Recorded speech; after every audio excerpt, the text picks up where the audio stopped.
আমি হারিয়ে আছি, বলছি হাত দিবি কি? একবার চানটাও করে নেবো, সাবান তেল আছে তো? হ্যাঁ আছে, যাও যাও। হাতে দিকে যাও না। বেরিয়ে গেল রে, বেরিয়ে গেল রে। বাড়ি কি ভালো লেগেছে। এই এই এই বলছি কি দিয়েছে।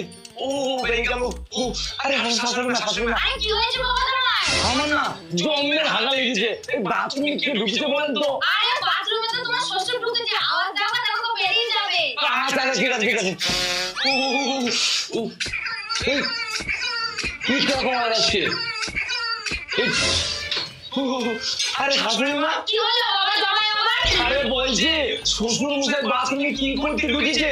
ফ্যাট ফ্যাট করে আওয়াজ আসছে। ও তাহলে বোধহয় তোমার শ্বশুর সাবান মাখছে, ওই জন্য ফ্যাট ফ্যাট করে আওয়াজ আসছে। না না শাশুড়ি মা, ওটা সাবান মাখার আওয়াজ নয়, ওটা মুক্তি মারার আওয়াজ।